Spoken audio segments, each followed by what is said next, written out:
What's up, YouTube? Stony Dempsey here. Gonna give you guys an update. I'm driving to a new spot this morning. I've only hunted it a couple times in the past. I have heard gobbles, so I'm kind of going in there a little blind, but there's turkey somewhere in there.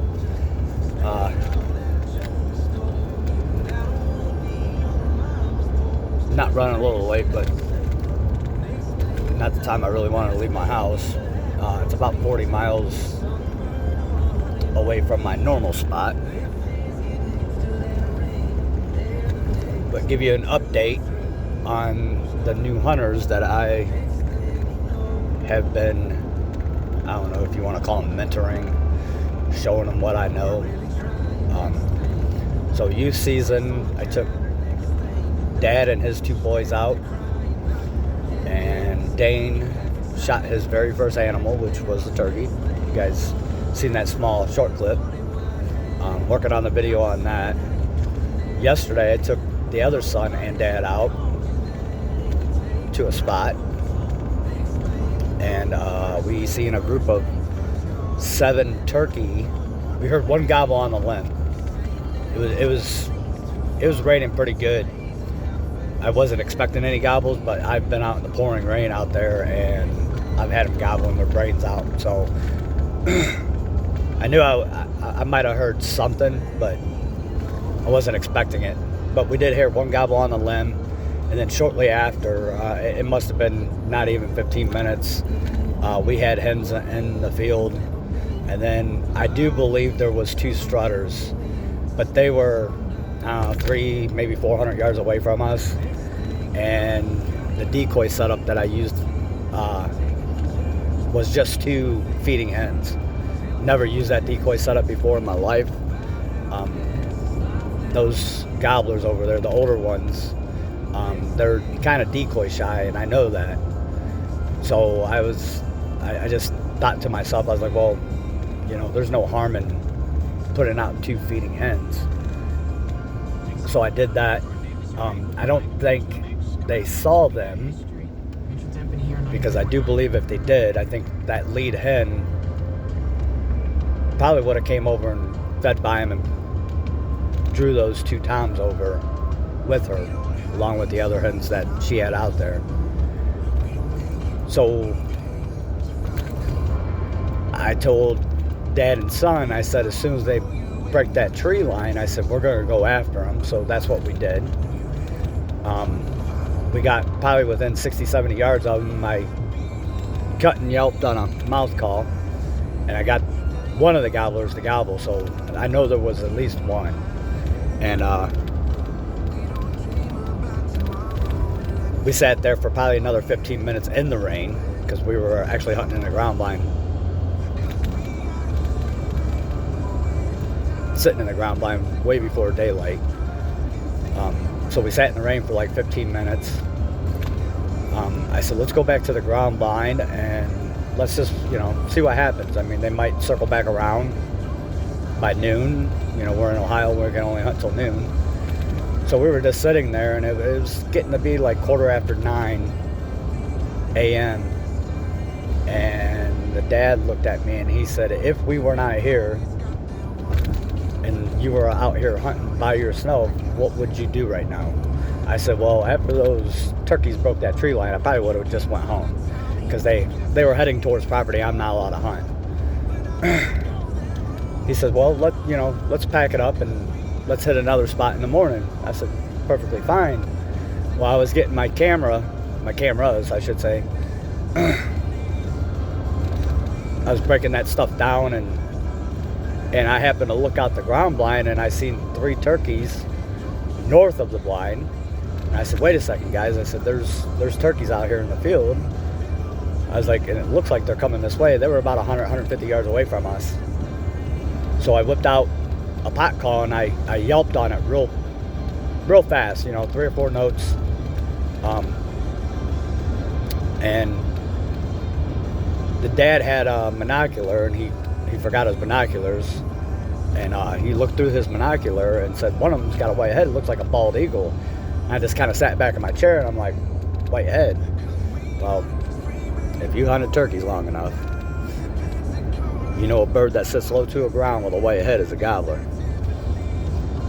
So I told his son, I said, take that safety off, point your gun out this window. I said, they're coming in hot. Well, needless to say, it didn't take but seconds, and they both shot a bird. The boy shot a longbeard and Dad shot a jig. So I tagged them all out on first day hunts, which is really cool on my part. My dad's part, he was really wanting to learn some more, so we took the birds back to, going the wrong way here.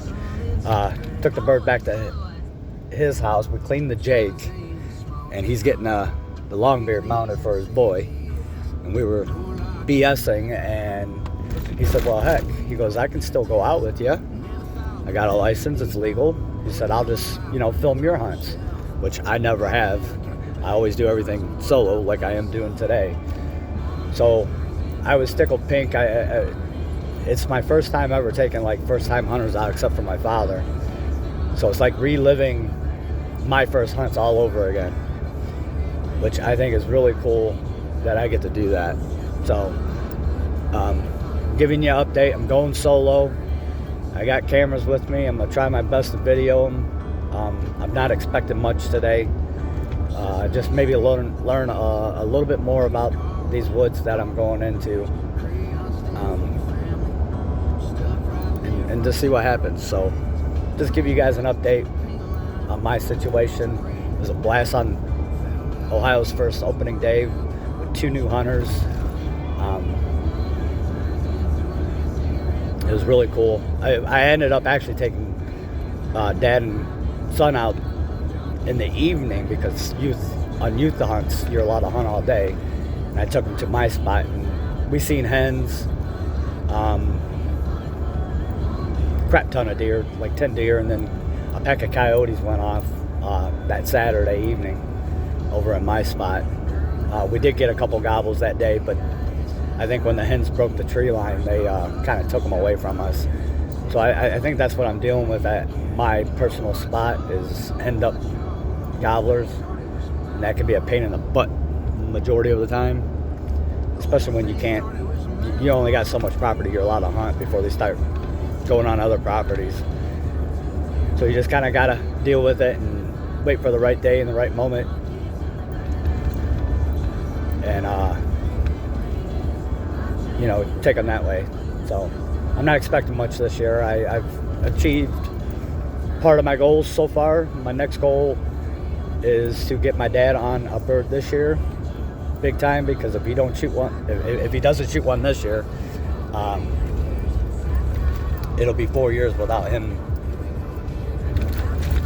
shooting one. But he don't hunt like I do. He hunts on the weekend, so it's kind of expected when you don't chase birds the way I do. So just giving you guys a little update. Y'all be safe out there, and I wish you guys success. And why I guys got you on here, I actually sponsored a young kid named Logan.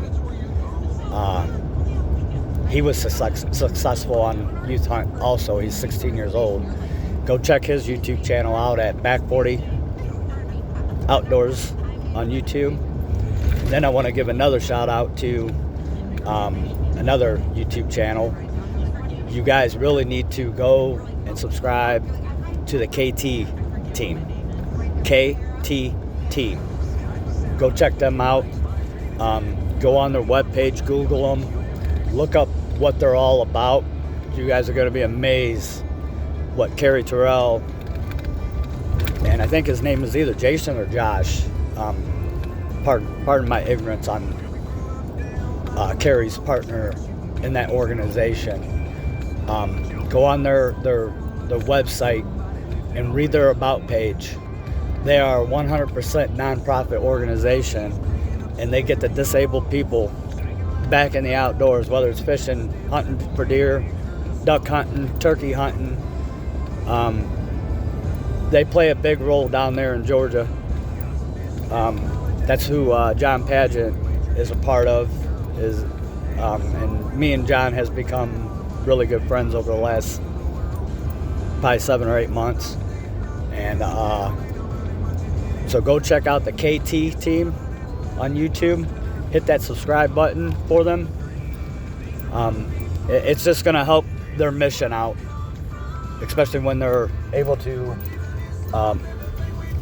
monetize off a YouTube channel. They'll just be able to bring more people in and take more people out to hunt that just can't do it by themselves. It'll warm your guys' heart, trust me. Back 40 Outdoors with Logan on YouTube and the KT team. I can't stress the KT team enough. Go check them out and subscribe to their channel. I appreciate y'all. Bye.